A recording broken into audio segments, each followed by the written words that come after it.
Good morning, Unity North. Good morning to those of you in the room. Good morning to those of you online. I can't believe that clock counted down, and Ryan is that good that he got the band to end right at 0. Unbelievable. We're trying it out. We're trying to give you the very best product online and to give you the very best product in the room. And I love the song they played. I love you more today than yesterday. And I didn't think that was possible, that I could love the people in this room more. But I do. My heart is full and rich. So I wish each of you a happy Memorial Day weekend. It's a day that we want to make sure we set aside to remember that we have the right to come here. And we're kind of an out-of-the-box church, aren't we? We think the way we think, we feel the way we feel, we worship the way we worship, and we all find a different way home. But we get to be here today to do it our way, to do it the way that we choose to do it, without the threat of somebody coming in and shutting us down, or the threat of anybody coming in with a gun to take care of business. And that comes at a price. Men and women who sacrificed their lives so that we could cherish and really relish and respect the freedom that we have religiously and spiritually. That's not to be taken lightly. This nation, with all of its beautiful points and all of its mistakes in its history, it is important that we recognize that we are standing on the shoulders of heroes.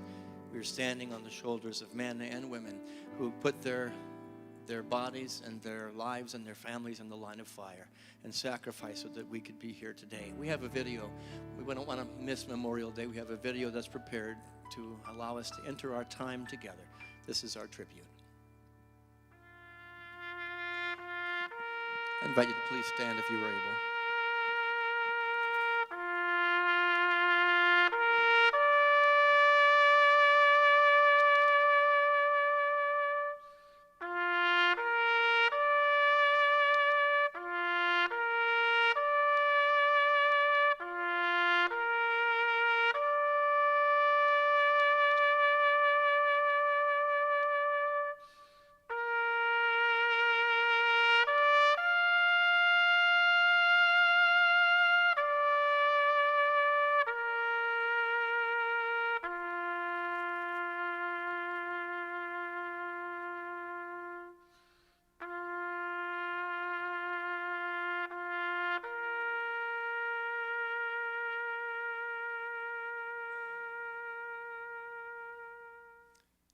Greater love has no one than this, and they lay down their life for their friend. And we are a friend to freedom. We are a friend to peace. And we thank them. Please be seated as Cecilia leads us in our opening prayer. Good morning, everyone. I invite you, if you feel comfortable, to close your eyes and to breathe deeply in the knowing that those that have gone before us and those that are coming after us are here in our hearts, in our minds, as we gather to honor those who laid down their lives so that we may prosper. We give grateful thanks to the universe that births us, that holds us in its esteemed place of love. We're grateful to be here, to be breathing, to be alive, and to know that in everything we are one, the one being of creation's glory.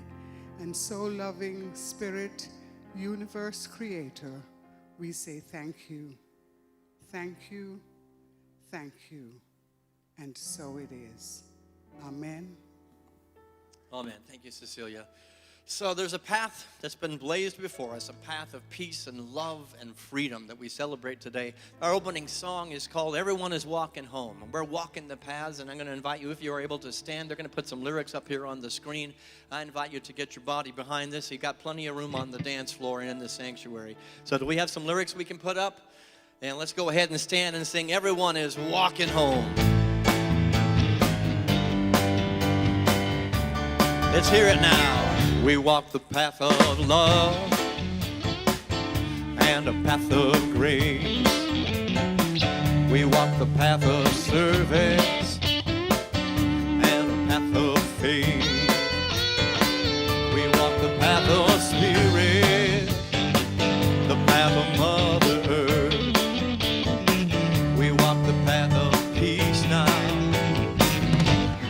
path of rebirth. As we walk all these paths, as we walk all these paths, we know we're not walking alone. With everybody in every place now, everyone is walking home. Here's the easy part. Everyone is walking home. Everyone is walking home. Everyone is walking home. Everyone is walking home. Now everyone is walking on a path to God. The mystery's unmasked now. There's God in everyone. We see beyond all fear now. In the light of the sun, all the veils are lifted.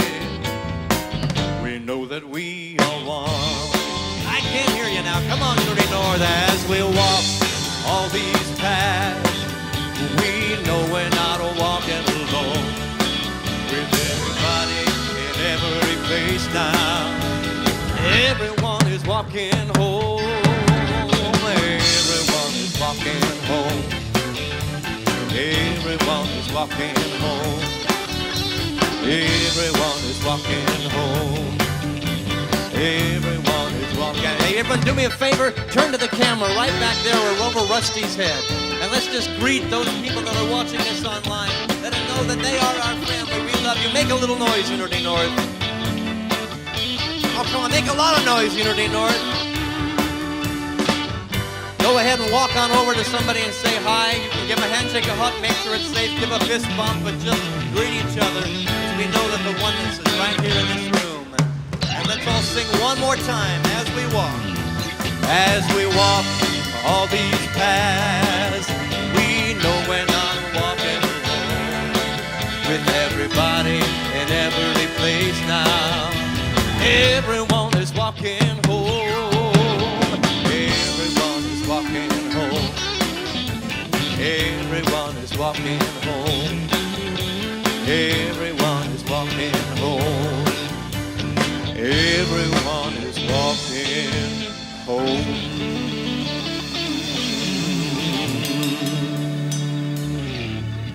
I love that song, when we're all walking home. We want to welcome anybody who is here for the very first time today. And we want you to know that whoever you are and wherever you may be on your spiritual path, you're welcome here. And we're walking each other home. You brought a special gift into this room, and we thank you for the gift and the light that you brought into this space. We teach in this community that there are many paths to the one God, and we're so incredibly grateful that your path and your path has crossed our path today. And in that exchange, something beautiful and magnificent happens. We're going to be figuring out a whole new way. On August 1st, we're officially the hard opening, where we're going to invite everybody. All the chairs will be back, and we're going to see if we can get the crowd to come on back here. And we're going to have a new way of doing it. But please pass the word on August 1st. There's no COVID in the room, right? We understand there's no COVID in the room. And I tell you, I missed your beautiful faces. The masks are wonderful. We needed them. But I tell you, I love seeing your beautiful faces. So the mystery is unmasked. There's God in each and every one of us. Just a couple of announcements. How many remember the name Debbie Schroet? Debbie Schroet, we stand on the shoulders of her. And on this Memorial Day, what a perfect day to remember Debbie Schroet. I want to let you know that next Sunday at 3 o'clock, we're going to be having a memorial service for Debbie. There's a beautiful picture of her. Her music still lives in our hearts. Her soul, her spirit lives in the walls of this place. And we're going to have a wonderful time remembering that beautiful light and that beautiful angel. I want to let you know that if you know anybody who is in high school or middle school, we're not waiting till August 1st to get those programs up and running again. There's activities happening for the next 2 months in pool parties and events happening. We want to invite them back. So call the office. Let us know if you know a high schooler that's interested in participating in the YOU program, or a middle schooler that's interested in our Uniteens program, because they are meeting, and be a great, wonderful opportunity throughout these summer months to get them connected. I want to let you know that Atiba Davis is beginning a Bible study starting next Sunday at 10 o'clock. Atiba, wave your hand so we can see where you are. Anybody interested in digging a little deeper into the Bible, Atiba is going to be leading that.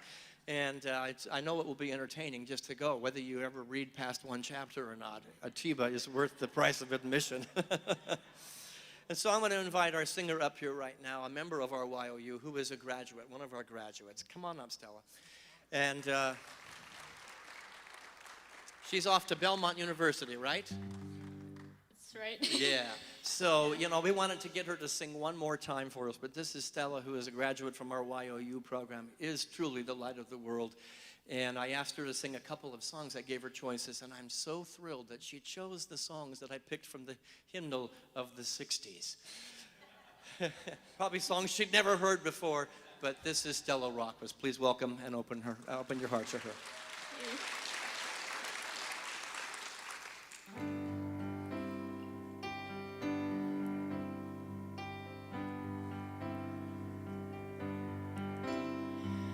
Rows and flows of angel hair and ice cream castles in the air and feather canyons everywhere.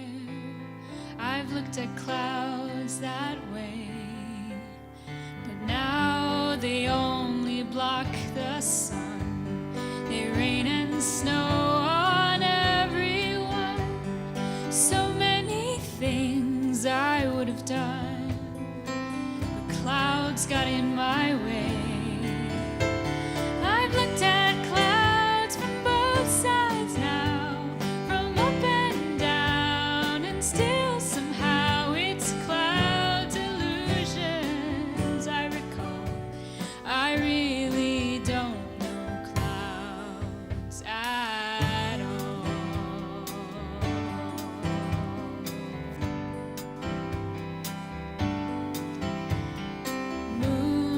Moons and Ferris wheels, the dizzy dancing way you feel as every fairy tale comes real. I've looked at love that way, but now it's just another show. You leave 'em laughing when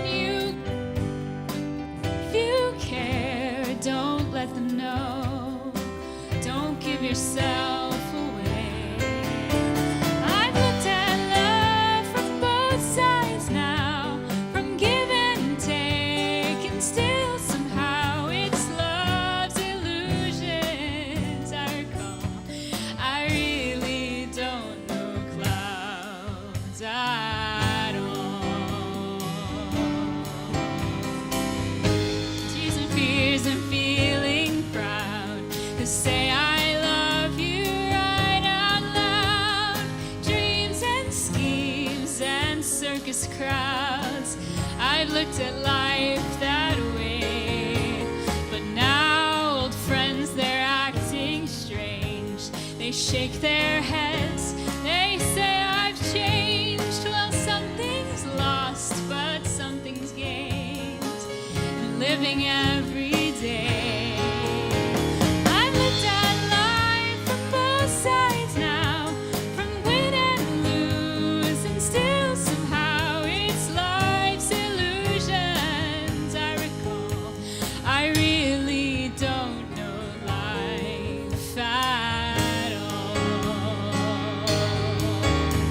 I've looked at life from both sides now, from up and down, and still somehow it's life's illusions I recall. I really don't know life at all.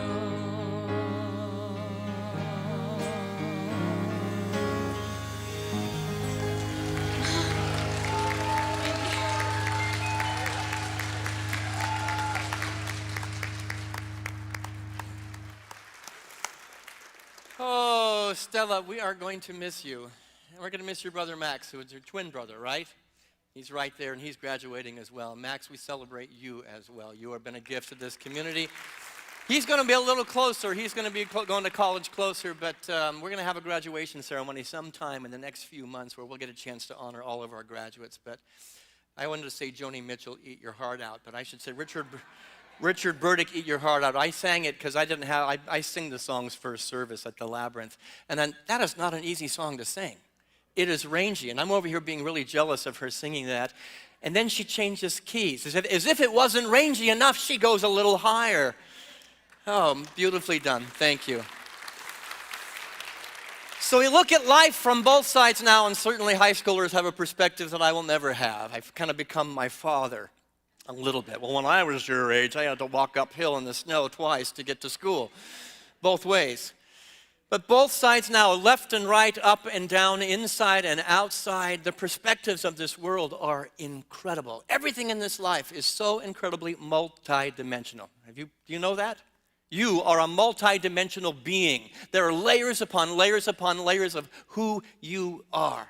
Why would we think that we're the only ones that are multidimensional? Why would we think that I'm the only human being that has so many different layers to myself? Everybody else shows up a certain way by my judgment, by my perception. That maybe I can look at other people's lives today like a cloud and look at it differently. And by just turning my head a little different or walking around the other side, I can see a different dimension to you that maybe I have never seen because I wasn't willing to see. I opened my eyes and I opened my ears to see you differently than perhaps I was told you were supposed to be. In life, we often hold fast to the idea that our view, our belief system, our religious party, our political party, our religious system is the right way. The paradigm that I contextualize my life by is the right one. And you all just need to get online and show up to match my view of the way you're supposed to be. That's a very dangerous world. So I'm asking us to suspend a little bit of our mind today and open your eyes and your heart and your mind to the idea that you have, every one of us, has a little piece of truth. We all have just a little being the operative word, a little piece of truth. I like to look at God and the universe and life like it's this great mirror. And we all have a little piece of the mirror, but it is only a little piece. And then when we find each other, and I can understand at a deep spiritual level that you have a piece of the mirror too, and we can put those pieces together where two or more are gathered, something beautiful can emerge. We become a reflection, a greater reflection of good, pay no attention to the man behind the screen. His name is Oz. He's a great and powerful Oz. That's Michael, who's usually up in the booth. Our microphones are having some problems today, but he is a wizard. He absolutely will make it work. But our piece is only one piece. Yes, go ahead and thank him. So I want you to think today, what if you opened a corner of your mind to look at everybody in your life as a multidimensional being, no less faceted than you are? And maybe suspend for a moment your thoughts about somebody. Bring somebody into the room that maybe you have kept at bay. Maybe you have kept separate from you. Maybe you have judged in a certain way because you felt like they were judging you. They didn't see the multi-layered, faceted being that you are. Suspend that for a minute. What if we saw each other as a multi-layered expression of life, of God, of us, and then realize that we really don't know life at all? Walking around in our human skin and our earth suits, we really don't know life at all, and maybe we don't really know God at all. I'm asking you to suspend your view of God, of what you've been taught for your whole life, to suspend your view of that person that you're bringing into this room, that we really have only touched the tip of the iceberg of what reality really is. Open a corner of your mind. What if suspending, just a moment, suspending our defense of right and wrong, of better than and less than, was set aside for a second, that we might find a deeper reality of existence, that this life that we have contextualized as solid is nothing more than clouds, mists, ethers, that we can move right through, and that when we begin to dig deeper into those clouds, we begin to see that it's all illusion. It's just stuff that we've made up. Anybody make up stories? We're going to have stories today. I'm going to tell a lot of stories today because that's what we do as human beings. Our human ego loves to make up stories. And we think we know life. We think we know each other. We think we know humanity. And the reality is, if we just suspend it for a moment, we realize we don't know a heck of a lot. The other song that Stella is going to sing, also from the 60s, and I won't try to do a Bob Dylan impersonation. It wouldn't be very good. Come gather around people wherever you roam, and admit that the waters around you have grown, and accept that soon you'll be drenched to the bone if your time to you is worth saving. And you better start swimming, or you'll sink like a stone, for the times, you know it, the times, they are a-changin'. Life by design is an ever-evolving, ever-flowing, ever-shifting, ever-moving environment. And so many of us are stuck in something that we were taught 20 years ago, 50 years ago, 5 minutes ago. But the reality is we have new thoughts, new paradigms, and new ideas that are constantly being exposed. There's always more of God being exposed. There's more to life. And if we are contextualizing only by what we knew 20 years ago, Oz is back. If we contextualize ourselves only by that, we don't get the new ideas. We don't get the new revelations. There are no epiphanies. Let me tell you, revelations and epiphanies did not stop happening on earth when they were written in a book. Revelations are happening every single moment by those that can suspend their judgments, suspend their preconceived notions, and revelations are happening between us. When I see you beyond who I've judged you to be, when I see you beyond what you think, by what you believe, or by what our experience has been together. Those who cling to the old ways, defending the clouds and the mists of old paradigms, are bound to sink like a stone and be very lonely people at the end of their life. The torrential rains are coming, torrential rains of stagnation. There's something about that old adage, you know what, teaching an old dog new tricks. And it's been interesting because a lot of people have noticed recently that we tend to be an older congregation, but I'm not talking about generational age. Before you go to a judgment and rush to what I'm talking about, suspend. Maybe we could look at our own staunch heels that are dug clearly into the ground and into the earth, and the stakes that we have placed in the ground unbudgingly, that we defend at all costs. I'm right, you're wrong, period, no discussion. Suspend that. I'm reminded of Jesus' teachings in the Gospel of Matthew, which is my favorite of the Gospels. In chapter 7, this is what he says. Why do you look at the speck of sawdust in your brother's eye and pay no attention to the plank in your own eye? Oh, I hate that. That lives in me in such a way that when I begin to find my judgments coming up, I begin to realize that I'm giving a lot of mass to a cloud that is just an ether, and that maybe I can change a little bit because the times are changing, the relationship is changing. You see, being an old dog has very little to do with chronological age and everything to do with the consciousness of resistance to looking at our own unwavering judgments. The times, folks, they are changing. This is not the world. Post-COVID is not the same world as pre-COVID. We're coming back together, and if we try to recreate what we had, we're going to be stagnant and we're going to sink like a stone. But if we can be open and suspend our old thoughts and our old ways of the way you're supposed to do this, something beautiful and magical can happen. So the cloud, I'm asking us to dance around today, to walk around and not just have the left and right, but to have every perspective of the cloud, is the words, no one and nothing is against you. No one and no thing is against you. I teach this in the new member class here at Unity North. And usually when there's somebody who is going to get up and walk out of that class and say, I'm not ready to join, this is the statement that's going to rub them the wrong way. Because they have a story. They have a story that they had been wronged, that they were victimized, that, oh yes, there are people against me. There are bad people in this world. There are evil people in the world.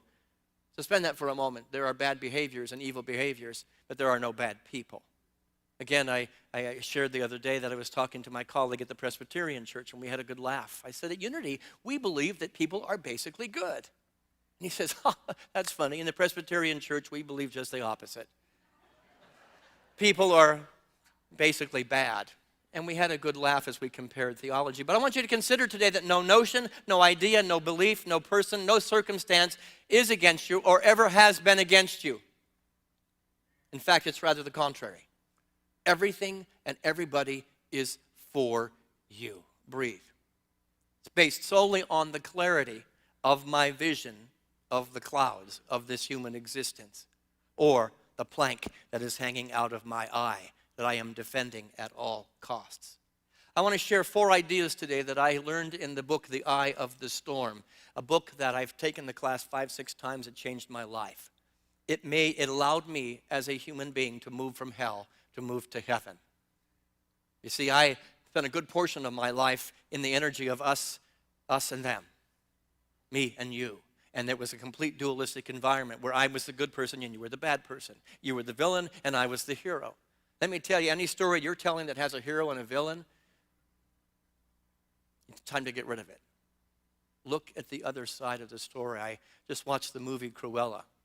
And I love movies that take our villains and show us what's going on the inside and show us a deeper reality. That's what we do here at Unity North, is we look for the deeper spiritual reality that's underneath the skin, the belief, the behavior of any individual. We look deeper. And that's where the healing happens. That's where the good happens. It's probably no accident that I also like Sweeney Todd and the Phantom of the Opera. I don't know whether I found my people and I'm a villain to many of you or not. I don't know, but there's always good there. But nothing is against you. Everything is for you. So the four key ideas I want to share. Number one, we are meaning-making machines. By design, we are here on earth to make things mean something, and it is whatever we choose. That's the power of grace, our ability to make something mean something or mean something different. No action, no word, no situation has any meaning except what you give it. No circumstance in your life has any meaning except that which you have given it. People often say, oh, it is what it is. And when I learned from reading The Eye of the Storm and being in spiritual community, no, it isn't what it is. It is what I make it. It's the bottom of the ninth. The bases are loaded. There's 2 outs, and it's a full count. The stadium is going crazy. You can feel the tension in the baseball stadium. Depending on what that pitch does, you either win or you lose the game. The pitcher is sweating, and he winds up, and he throws the best fastball he's ever thrown. It hits the catcher's mitt, and there's a moment of silence. And the catcher says, it's a strike. It's a strike. The batter says, no, it's a ball. It's a ball. The pitcher screams, it's a strike. And then out of the dugout comes, no, it's a ball. And a great argument begins to ensue, and we're fighting for who's right. Is it a strike or it's a ball? And the crowd's going nuts. They're on their feet, and they're screaming and shouting, and they're in a place of tension and a place of conflict. And the umpire puts his hand up, and the place falls silent. And he says, it ain't nothing till I call it. Think about that for a second. Nothing in this life is anything until you call it. Good, bad, otherwise. I've looked at life from both sides now. And let me tell you, looking at the good side, finding the good with a dogged determination, even when it is dark, puts me in a place of heaven. And looking for the bad, being a victim and being wronged by life, I missed the lesson that was in the midst of the dark night of the soul. There's always something there. It ain't nothing till I call it. As times, they are a-changin', and we evolve, and people show up that we hire into our life to show up into our field. We're going to have to change with those times, or we're going to sink like a stone. We're going to have to open up to the basic principle of unity, is that all people have a goodness within them. And if we're not finding it, maybe it's my eyesight that needs to be fixed. Again, we're talking a spiritual reality here, not a physical reality. There are bad behaviors that should be punished, that have consequences.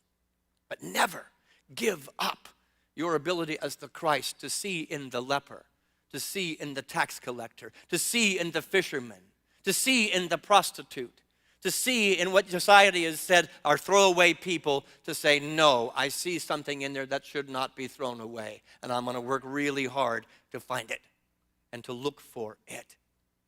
Life is what we make it, so choose what you're making life mean carefully. You're going to come up against people this week. Use it for something good.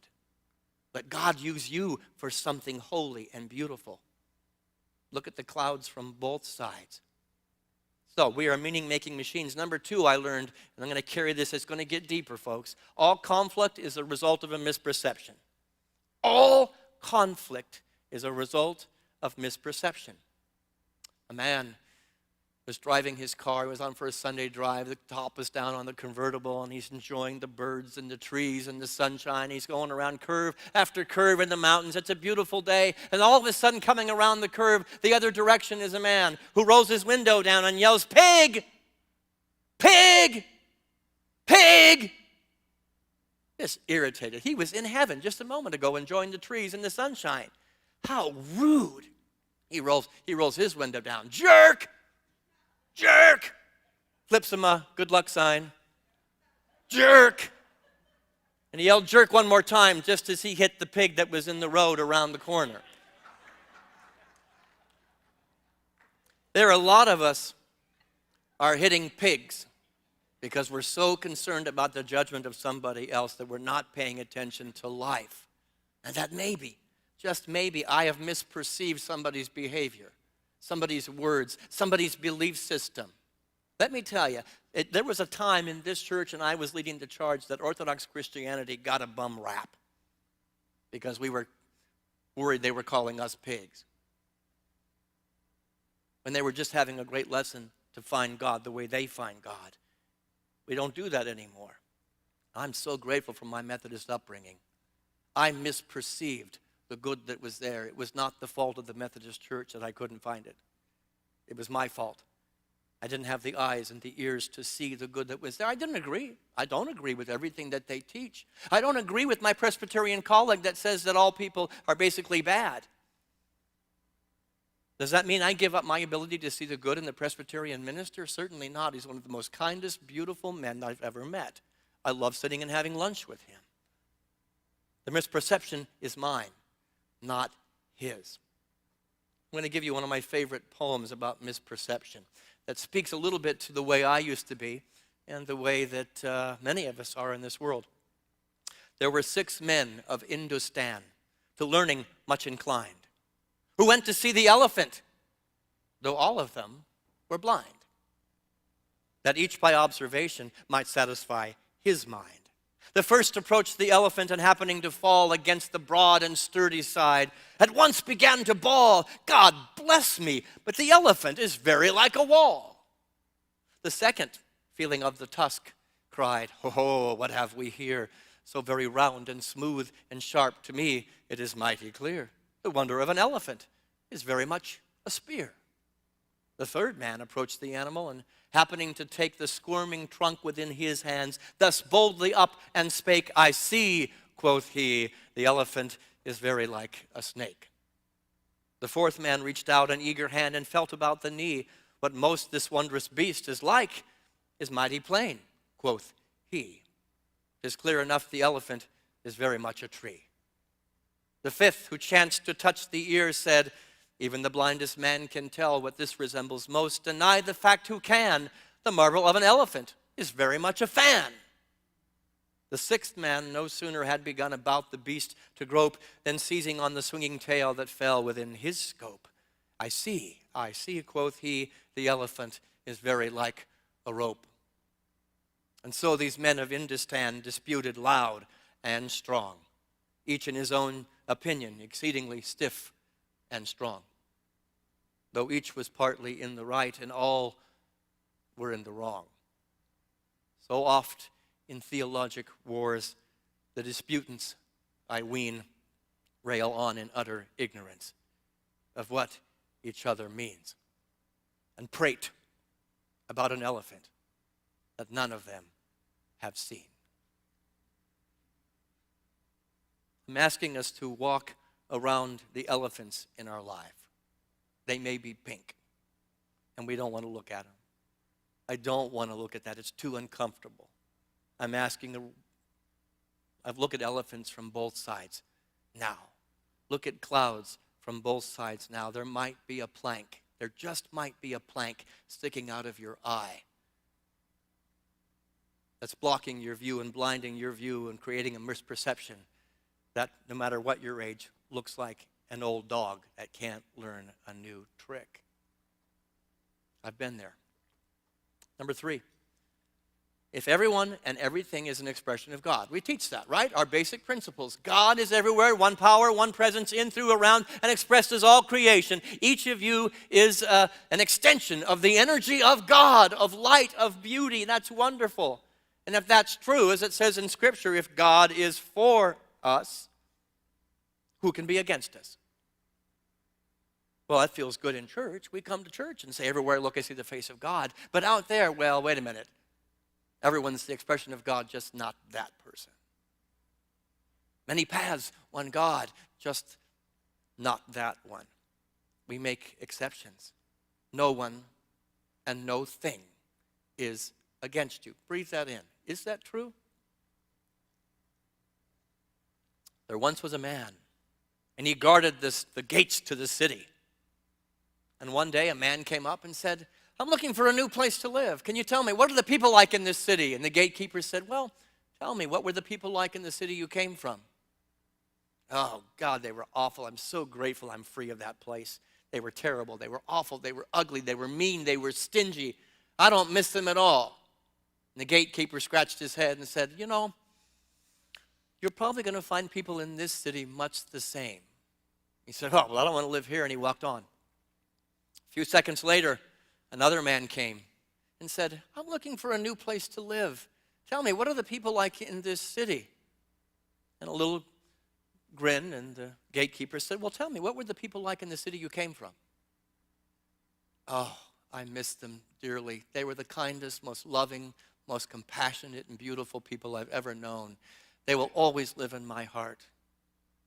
The gatekeeper smiled, and he said, you'll probably find people very much like that in this city. Wherever you go, there you are.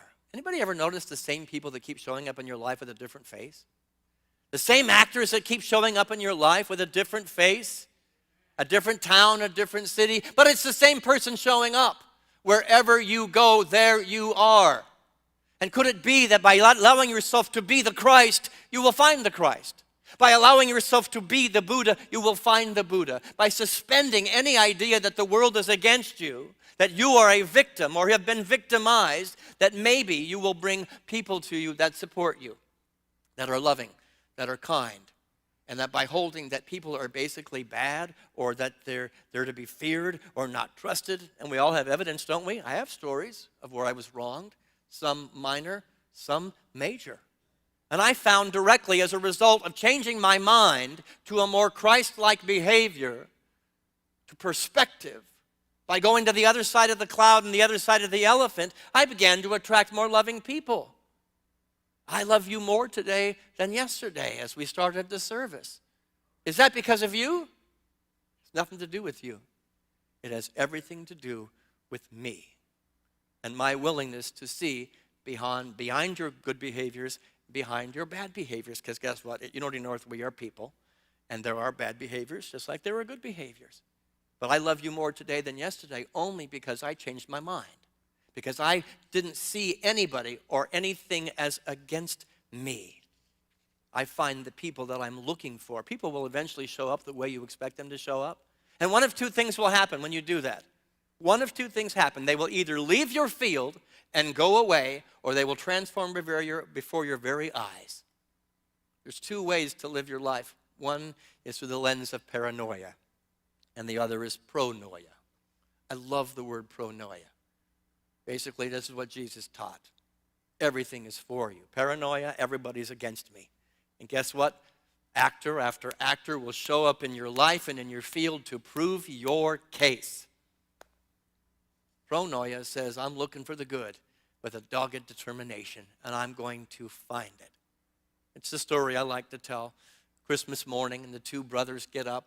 It's a brother and a sister. It's Stella and Max.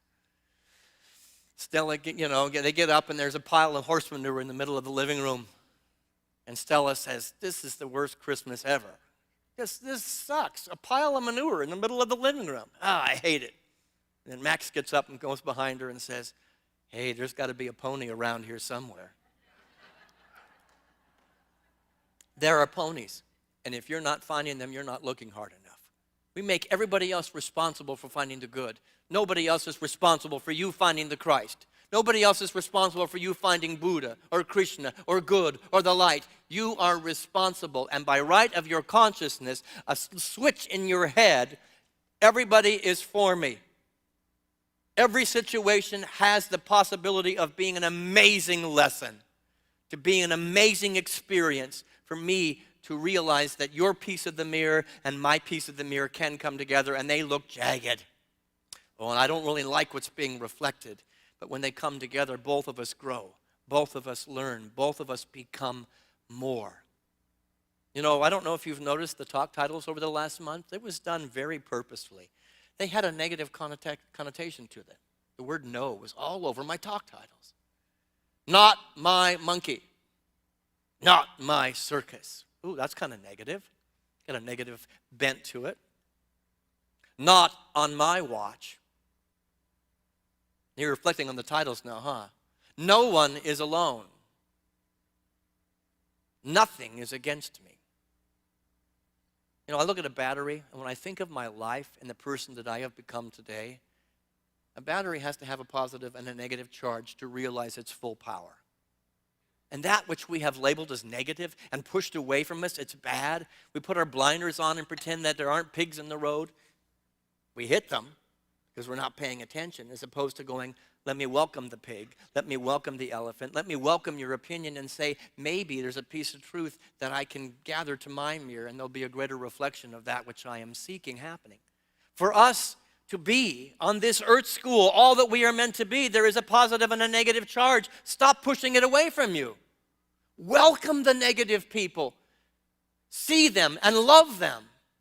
And guess what? Two things will happen. They'll either leave your field, or they will become a part of your mirror to reflect a greater capacity of yourself. The last one, number 4. Conflict is pointing me to the direction of something that is missing within myself. Conflict, that negative charge, is pointing me towards something that's missing in me, based on an old story that no longer applies. I like elephants. I'll continue with a story about an elephant. You know, they trained the elephant. They put a stake in the ground in India, and they put a big old chain on that, just long enough where they can keep the elephant, and put an anklet on the elephant's leg. And the elephant for weeks and weeks pulls against that chain, trying to get to a different place. And all it has is a circle of where it can go. For weeks and weeks, it's trying to get to where it isn't. And then weeks after that, it begins to quit tugging. I just realized I can't ever, it's futile, I can't get any farther. And it makes up a story. This is as far as I can go. A few weeks later, they take the chain off of the elephant. But the elephant doesn't go anywhere except where it is to find itself in its small sphere. It's forever imprisoned by the imaginary chain. They have an anklet just to remind the elephant, don't go any farther. A lot of us are imprisoned with an old idea that we've carried a chain around for so long, an old story. We've got the anklet around our heart and around our whole life. And we're so afraid to go outside of the norm. But I'm saying, look at the cloud on the other side. Times are changing. You're not defined by your imprisonment anymore. You're not defined by that old worn-out thought. An old worn-out thought will allow racism to continue. An old worn-out thought will continue to divide this nation as Republican and Democrat. An old worn-out thought says, I have a story about you and I'm not willing to give the story up.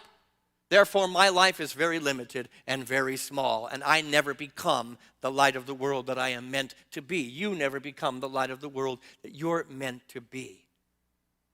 Compassion, we said this in the healing class, compassion is a much higher vibration than judgment. And I want you to think about that person that you invited into the room in your head, that you've maybe kept at bay. And know that you can raise the vibration, go a little farther outside the chain of where you have contextualized your life and your opinions, the pigs and the elephants of your life, and begin to just stretch yourself a little bit, to look at the old dog mentality and look with new eyes. Look with a new heaven. And let me tell you, this is firsthand experience. I'm not just giving you a theory. I've lived it. My life was hell for a lot of years. A lot of years. But it was easier to just judge you, to keep you at bay. Us and them, you and me. When I began to realize that there were no chains on my ankle, that I could begin to explore a little bit, I found my way to you. And I love you more today than yesterday, and I hope you love me, because I'm not the same person that took this church on 7 years ago. I hope you love me more today than you did yesterday, and if you didn't, then I have to show up more as love in my life and quit putting the responsibility on you to love me more. I'm going to give you a final story. This is just an example, but it's an example of where I was carrying a story around that showed up in my life, and I was seeing wrongly. This is the only sin that unity teaches.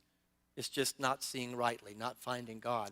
I was doing a performance. I was singing in a church. 600 people it was a beautiful cathedral. And I was singing and playing the piano. They were enjoying it. I felt good about the song, but there was somebody I held in high esteem and respect in that audience. They were about 4 pews in front of me, and their face looked miserable. They looked like they were not enjoying my piece of music whatsoever. Uncomfortable. And the more the piece went on, the more I focused in on them. Why weren't they liking it?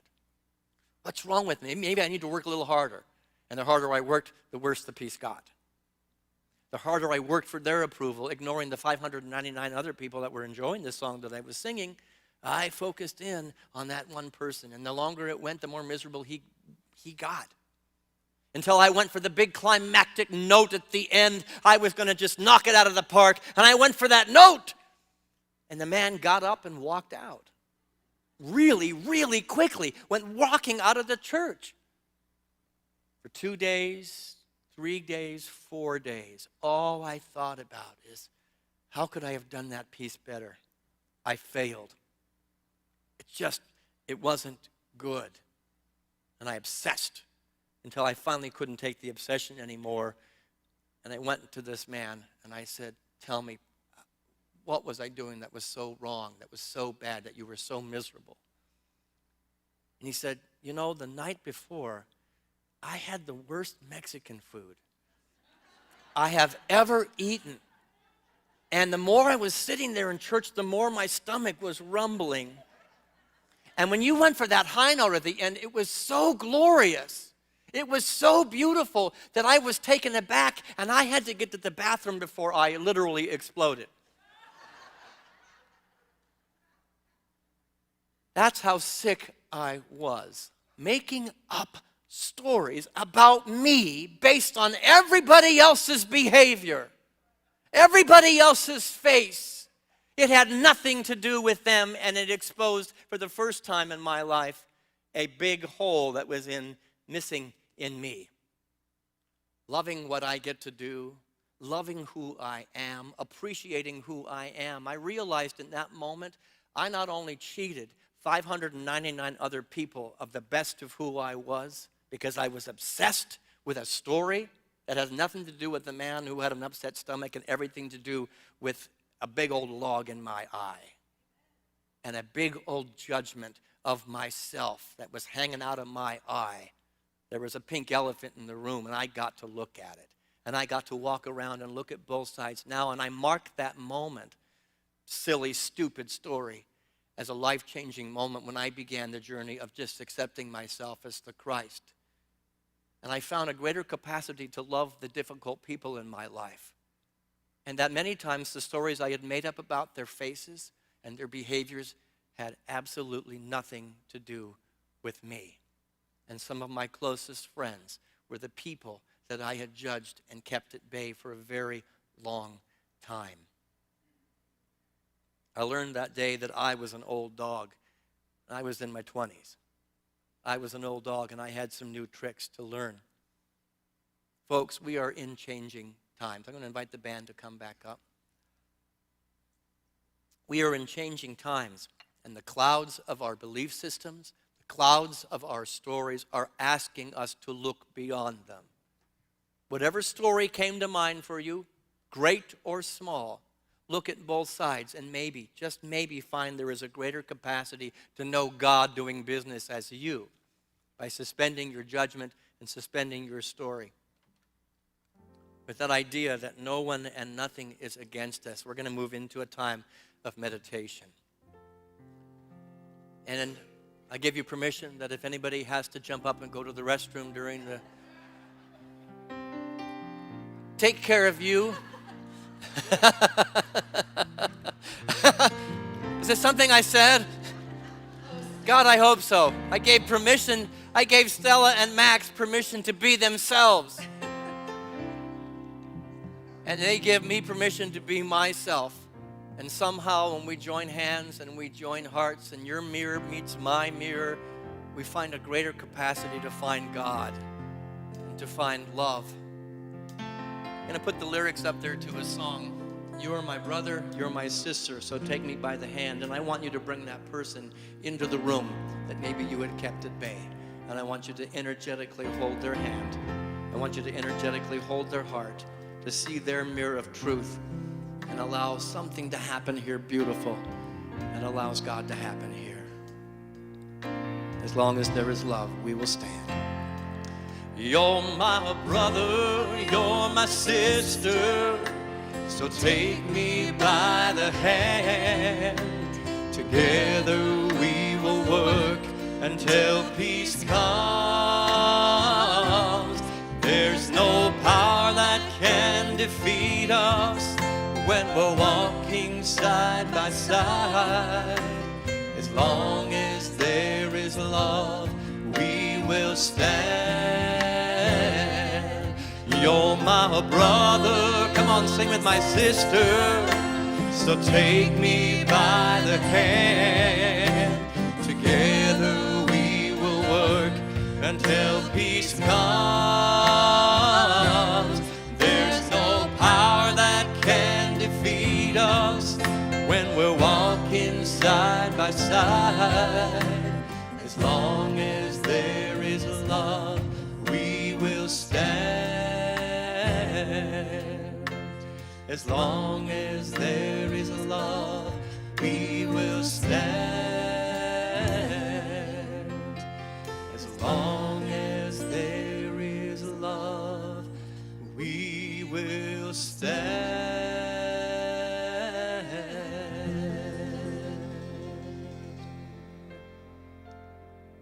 I invite you into meditation with Cecilia.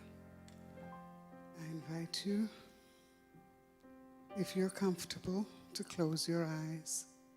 Place both feet on the floor to allow the flow of energy to go through your whole being as you sit and breathe. And as you breathe, you allow the chair to support your entire body so you can relax and be comfortable within the self. I invite you to take another breath. This one deep, deep, deep into your lungs, and allow the air to gradually, comfortably seep out through your nostrils. And as you do so, the airwaves of your body relax. Your blood vessels relax. Your feet and fingers and nose relax.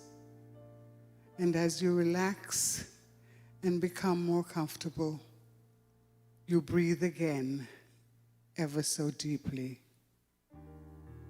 And with the power, the great power of your imagination, I invite you to come with me on a small journey. We wander through a cane field, the branches waving in the breeze, the air redolent with sugar and spice, and all things wonderful. But there's this path that we're traveling on through the cane field, and it leads to a beach. And we're surprised because we didn't hear the ocean. We were so focused on the air around us. And on the beach, The waves lap at our feet, and we're tickled and pleasured and feeling wonderful. And from different paths through the cane field emerge hordes of people, tall ones, short ones, thin ones, fat ones, brown ones, black ones, white ones, and yellow ones. All people sparkling and shining in the sunshine on the beach alongside us. And we're marveling at the bodies we see, each body representing something from our childhood to our present day, each body representing a facet of the wholeness that is humanity. And we look around and we're filled with grace. We're filled with love. And we wish we could embrace everyone, and we can by simply glancing at their face, the tall ones, the short ones, the fat ones, and the thin ones. And each and every one smile back at us and say with their eyes, with no words, I love you. I love you. I love you. And we feel the cocoon in this sea of love. And deep down we begin to understand this is where we have always lived. We simply hadn't noticed. And now that we have noticed the love all around us, we turn inside to our own hearts and acknowledge the love that was always there, waiting for us to notice.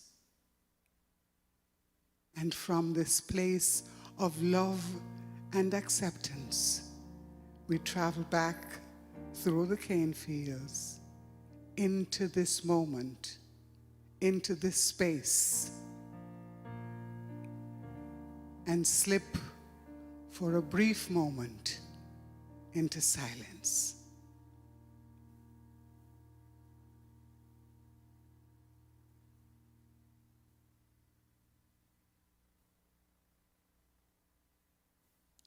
And from the silence, we emerge with a greater love of ourselves and our fellows than we had before.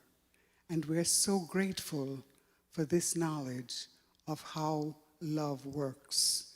And we say to the Creator God, the love that you gave us, we're grateful. We're grateful, and we offer this love one to another, this and every day. Thank you, Holy Creator Friend, and so it is. Amen. This week, I will guarantee you, you're going to encounter an elephant in one sort or another, a pig, a pony, an old dog, and a new dog. Everywhere you look, meet the face of God. No exceptions, no stories. Be aware of what's around your ankle and around your heart that's keeping you from finding the face of God, and then be the veritable Christ that transforms the world. We're going to move into a time of offering, and I'm going to invite Stella to come back up and to sing that Bob Dylan song. And I'm going to invite you to reach into your wallet, whether you online, to text to give, mail a check in. We thank you. You have become a very important part of our congregation, and we love you just as much as we love the people that are in this room. And so we thank you for joining us. And if this had value to you, please consider texting to give and finding a way to say thank you. Whether you live in California, New York, Chicago, or Texas, find a way to support the work that's going on here. Those of us in the room, there's a couple of baskets in the back of the room. I want to appreciate especially those that are on the consistent giving program. Your loyalty and dedication to this community, whether you're here or not here, is why we have a place that stands today. And so I would invite each of you here and there to consider getting on our consistent giving program, because it makes all the difference in the world. Right now, let's remember the times they are a-changing.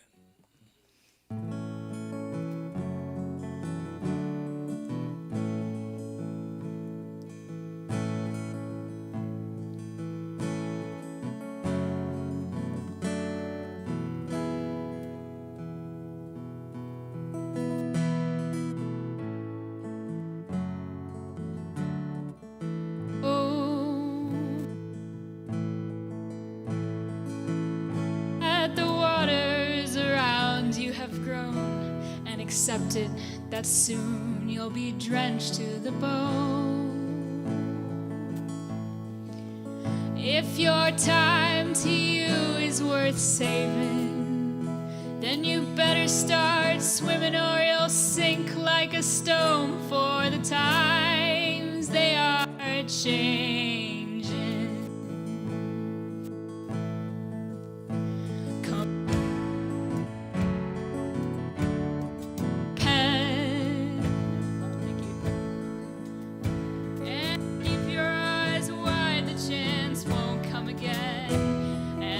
Speak too soon, for the wheel's still in spin. And there's no telling who that it's naming, for the loser now might be later to win, for the times they are changing.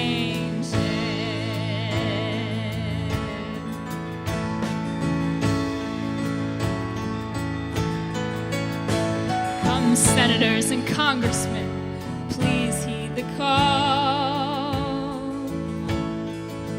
Don't stand in the doorway, don't block up the hall, for he who gets hurt will be he who has stalled. The battle outside that's raging will soon shake your windows and rattle your walls, for the times they are changing. Come, mothers and fathers throughout the land,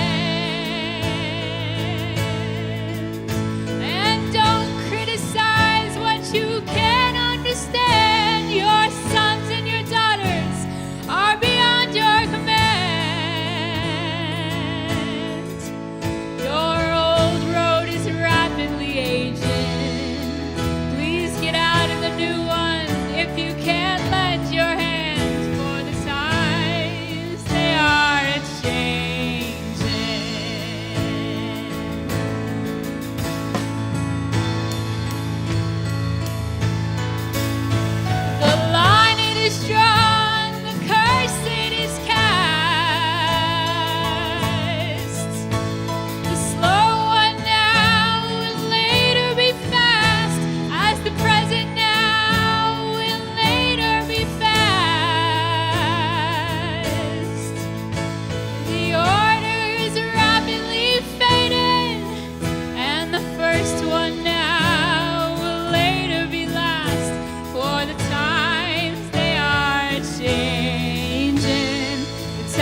Beautiful, Stella.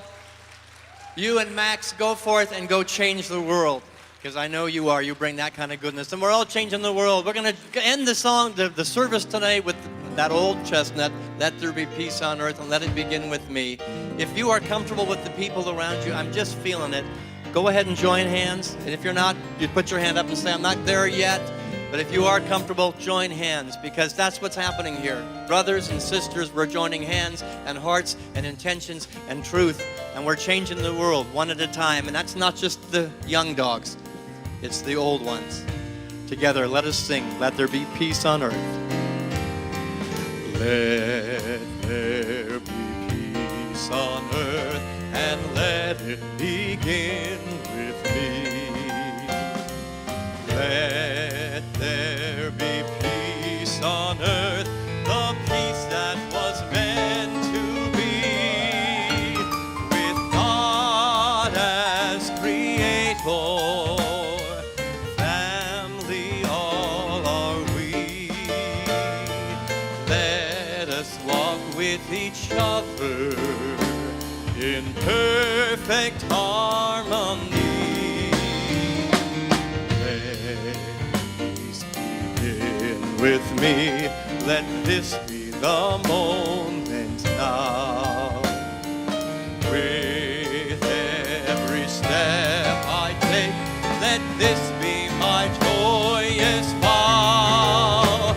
To take each moment and live each moment in peace eternally.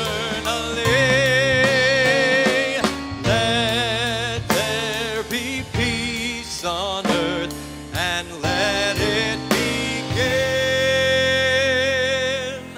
with me.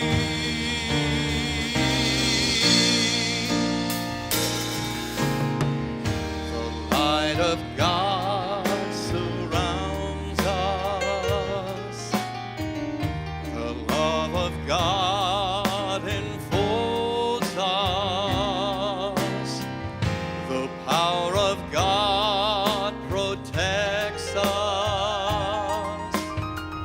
The presence of God watches over us. Wherever we are, God is. Wherever I am, raise them high, folks.